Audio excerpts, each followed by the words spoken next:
Ahora la Asamblea. The Assembly will now hear an address by His Excellency Evariste Ndayishimiye, President of the Republic of Burundi. I request protocol to escort His Excellency.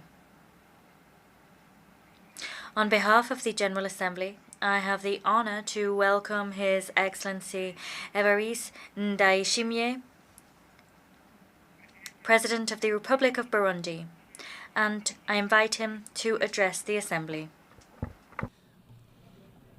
Merci, monsieur. Thank you, Mr. President. I first of all wish to give thanks to Almighty God for having guided our work and for bringing us here together in this beautiful cosmopolitan city of New York. Excellency Denis Francis, President of the 78th session of the United Nations General Assembly, Excellencies, Heads of State and Government, Your Majesty, Secretary General of the United Nations, distinguished delegates, ladies and gentlemen, all protocol observed. Allow me to express my sincere thanks to the host country of the United States of America and to its people, in particular to the authorities and people of the state of New York. I thank them all for the very warm welcome and exemplary hospitality that I and my accompanying delegation have been shown. At the outset, I wish to reiterate my most heartfelt condolences to the people of Morocco and Libya. Today, they are in mourning following natural disasters, the human and material damage of which is incalculable. May God bring comfort to those the families at this time of great suffering. Allow me to convey my hearty congratulations to His Excellency Mr. Denis Francis, following his successful election to the presidency of the 78th session of the United Nations General Assembly. Mr. President, Burundi assures you of its full cooperation and extends to you every wish for success as you discharge your mandate. I'm also delighted to pay a well-deserved tribute to Mr. Shaba Koroshi, your predecessor, for his sterling work during his term. Mr. President, Excellencies, ladies and gentlemen, the time has come to piece back together a world of peace, a world which can foster progress. We must cultivate trust, mutual understanding, and solidarity. It is for that reason that we hail the choice of theme which guides our discussion today. That theme is rebuilding trust and reigniting global solidarity, accelerating the 2030 Agenda and its sustainable development goals towards peace, prosperity, progress, and sustainability for all. Excellencies, ladies and gentlemen, we meet every year in this hall and in other equally important fora. However, the world nevertheless continues to face grave existential threats. As such, that world is unfortunately growing ever more unstable and vulnerable. Trust and solidarity are values which should characterize relations between our states. However, these values are rendered fragile because we have, so to speak, domesticated them and recreated them in our image to further our own interests. We must liberate these values so that they can be shared values. These values must recover their original meaning which was buried following colonialization and the expansion of other selfish ideologies, which sought to drag least developed countries ever deeper for the benefit of rich nations. In reality, colonization missed its chance because it could have created a solidarity by allowing the meeting of cultures and know-how, and by creating a mutually beneficial partnership instead of a partnership characterized by dependency. Trust and solidarity then lost every trace of their initial meaning, with the effects of neocolonialism. Neocolonialism marked by multifaceted forms of interference in the domestic affairs of developing states, through the unjust remuneration given for commodities and through the heavy demands imposed by the Bretton Woods institutions. There is what was called official development aid a few years ago. It's now come to be termed a partnership for development. That's the term in common parlance today.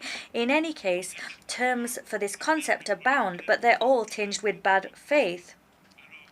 Indeed, terms abound to veil this hypocrisy. At the same time, resources dispersed with a view to generating economic returns that could foster economic recovery are themselves shrinking. Today, Mr. President, it is important to move beyond the needs and interests of states. These often vary greatly and are often difficult to reconcile.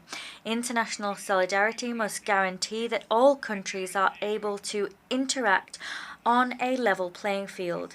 International solidarity that we wish to see does not seek to homogenize, rather it seeks to stand as a bridge between differences and even between radically opposing viewpoints. It seeks to allow respectful and mutually beneficial relations to flower.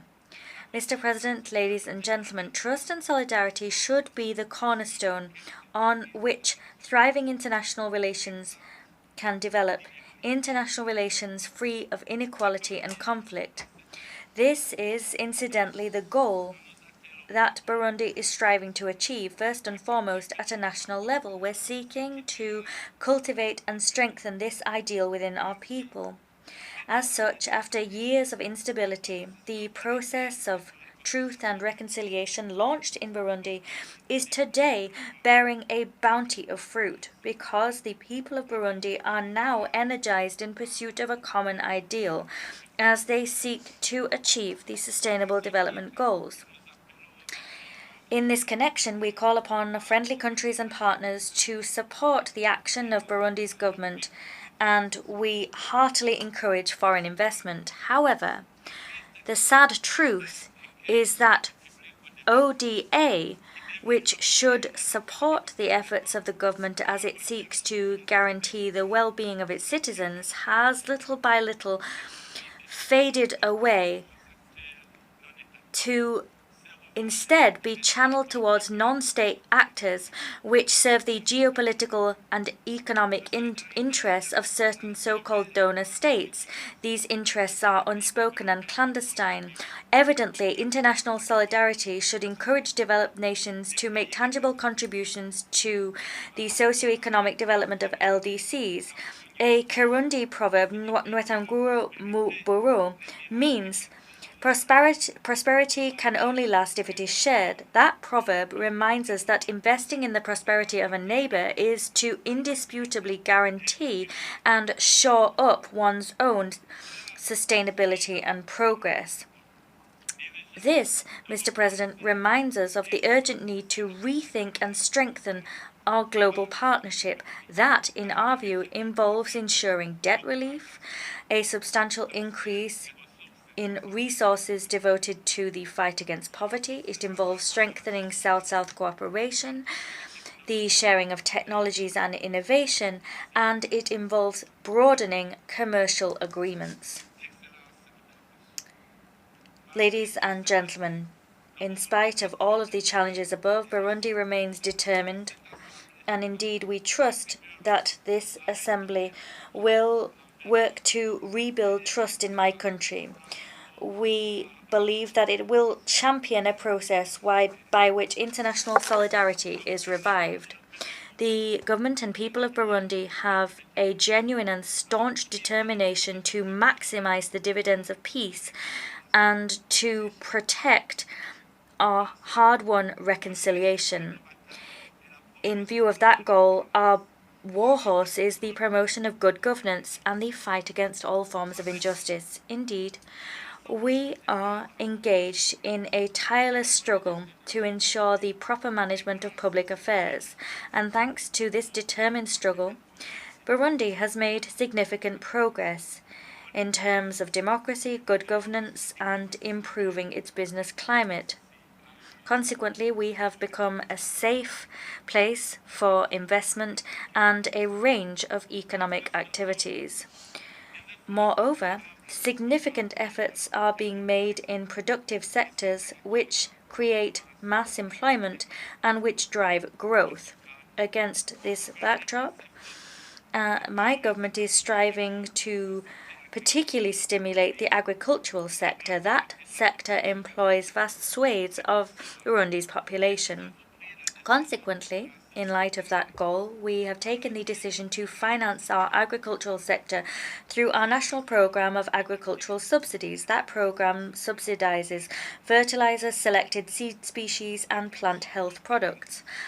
We're also focusing on development of research in the agricultural sector, as well as the mechanization of it and the use of advanced technologies to ensure agro-food processing and to shore up rural infrastructure. To do all of the above, a national pact for agriculture has been established, and it has put in place 2 agricultural hubs built around 4 lucrative subsectors.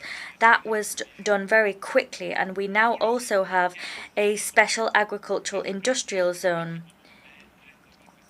In all of the above endeavours, we wish to involve Burundian economic operators and foreign investors. To implement this plan, we have a new investment code and have made regulatory adjustments which make our environment a very attractive one. Given the fact that we have a climate which favours year-round agriculture, given the fact that we have a wealth of labour available, and given the exceptional fertility of our soil, Burundi is the best possible destination for anyone wishing to invest in the agricultural sector. Excellencies, ladies and gentlemen, in other sectors, elsewhere, my government has just updated its mining code to create an investment-friendly environment within this sector.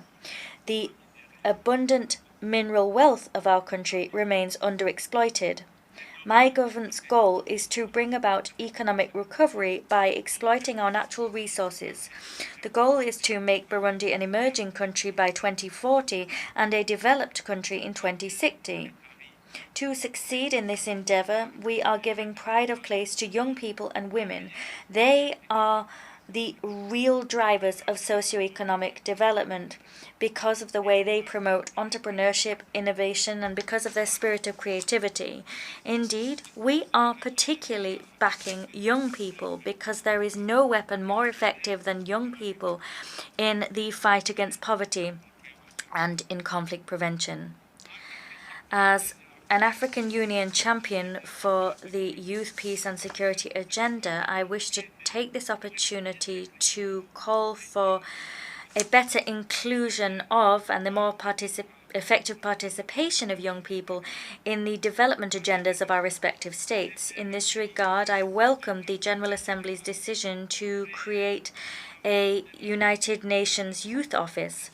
I congratulate the Secretary General, Antonio Guterres, who proposed this flagship initiative in his report, Our Common Agenda. This is exactly how intergenerational trust and solidarity will serve as genuine sources of peace and security for sustainable development. As a staunch advocate of non-discrimination where women and young people are concerned, the government of my country has chosen to use the bounty of talent and knowledge to promote their economic empowerment. In order to expedite the implementation of Agenda 2030, education has been free in Burundi since 2005, and that has allowed Burundian girls to access quality education and, as such, to prepare for an active participation in national life. For 2 decades now, Burundi has improved the ratio of men to women in the political sphere. We have set a quota of 30% for women in the National Assembly and the Senate. Today, women hold approximately 50% of seats in the parliament, in the government, and in the most senior positions. In order to leave no one behind, as it ushers in socio-economic development, the government of Burundi is sparing no effort to promote the empowerment and emancipation of all sectors of its population. With this in mind, the Batwa community, who has long time fallen foul of discrimination, today benefits from an affirmative action policy, which is implemented in education, healthcare, and housing systems. There is free healthcare for children and pregnant women, and that has contributed to improving the living conditions of women in general and of Batwa families in particular. Mr. President, Excellencies, ladies and gentlemen, I have taken my time to describe to you the situation of my country, to show to you that Burundi is well and truly back on track, and that means we have our rightful place within the concert of nations. We've earned it. Mine is a country that has overcome difficult situations in its history, but we have all the assets we need to go very far indeed in terms of development. Today, Burundi is something of a burden for development partners, but tomorrow the situation could change if we were to obtain sizable seed capital to once and for all leave the LDC category. Mr. President, Excellencies, ladies and gentlemen, we want to see a better world, but that project is being hampered by a multitude of conflicts that we need to address in a united fashion and in a spirit of brotherhood. Countries in difficulty need us all. It is therefore in a spirit of solidarity that within the East African community that I chair, we've launched a series of initiatives in order to restore peace and security in the east of the DRC. Burundi also participates in peacekeeping operations and in the fight against terrorism in the CAR and in Somalia. That is testament to the desire harbored by the Burundian people to contribute to the advent of a better world built on foundations of solidarity. I reiterate the need for international solidarity to be shown in order to bring peace to the east of the DRC. At the same time, Burundi reaffirms its tireless support for the Luanda and Nairobi peace processes, as well as for the Peace, Security and Cooperation Framework Agreement for the DRC and the region. The regional oversight mechanism of that agreement is chaired by Burundi. In this connection, I'd like to say the following. Whilst we do insist on the need to rebuild trust between states, we must together condemn certain spoilers who fan the flames of conflicts and devote themselves to sowing destabilization in other states. Let us call a spade a spade. The political and security-related instability in countries of the South, particularly in Africa, is born of the desire of powers who wish to control the domestic policies of developing nations. Africa, in particular, has become the arena for geopolitical conflicts playing out between major powers, and we continue as such to fall behind in terms of economic development. That economic deficit becomes the cause of internal conflicts, which then plunge our countries into abject poverty. We are battling against external interference in domestic affairs. At the same time, we also condemn the re-emergence of anti-constitutional changes to systems of government, which are a serious erosion of democratic gains seen over the last several years in Africa and throughout the world. Constitutional order and the rule of law must prevail above all. My country reiterates its staunch commitment to the peaceful resolution of conflicts through dialogue, cooperation, joint work and negotiation. Mr. President, Excellencies, ladies and gentlemen, in general terms, security and stability throughout the world seem to be yielding to war, terrorism, and violent extremism, as well as crime and violence in its myriad forms. In this regard, at a time when the African Transition Mission in Somalia, ATMIS, is preparing to withdraw in the coming months, once it has completed its successful mandate, I wish to here pay tribute to the professionalism and self-sacrifice of troops working for peace in Somalia, including the Burundian troops. I'd like to also take this opportunity to draw the international community's attention to the consequences of the hasty closure of this mission. That hasty closure risks providing an opportunity to terrorist groups to grow stronger and regroup. Mr. President, turning now to the climate crisis, I welcome the commitments already entered into by states during various international climate negotiations, commitments to reduce greenhouse gas emissions and to finance the protection of the environment, climate resilience, and the green transition of the least polluting nations.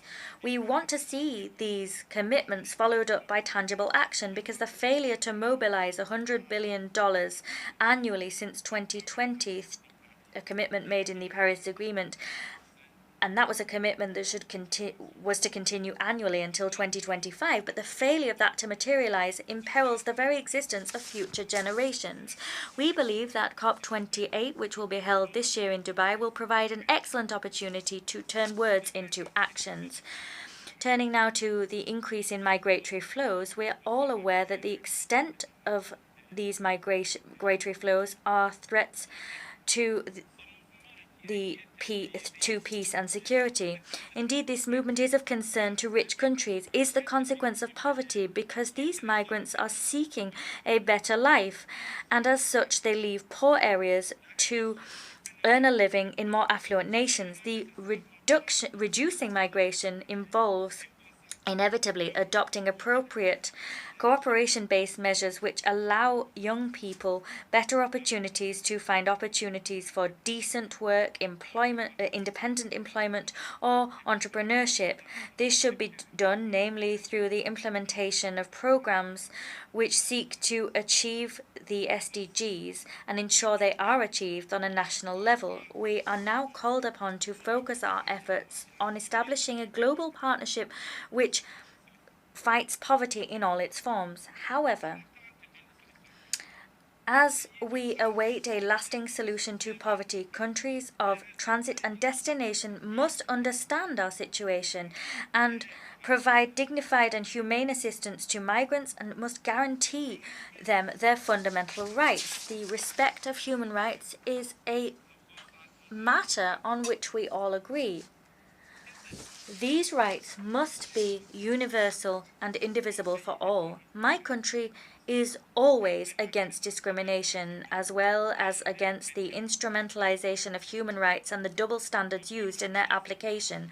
We condemn states who, under the pretext of protecting human rights, use human rights as fodder to interfere in the domestic affairs of states. Moreover, we stand against politically motivated resolutions which target specific states, and we are against the implementation of mechanisms which strangle the states targeted and stifle them without any constructive dialogue taking place.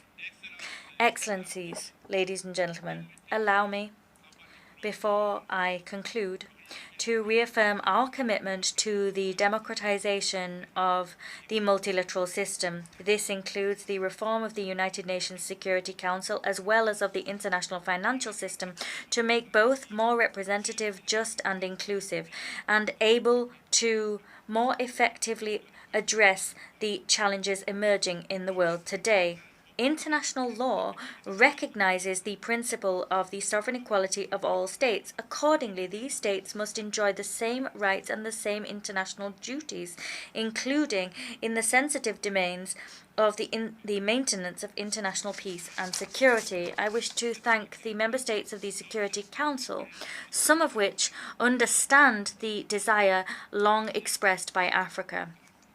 Mr. President, ladies and gentlemen, excellencies, as we mark this International Day of Peace, I wish to close my address by paying a fervent tribute to our brave peacekeepers, wherever they are in the world, because they defend a universal cause which transcends all of our differences. For peace, for the sake of peace, let us rebuild trust and reignite international solidarity. May God bless you. Thank you for your kind attention.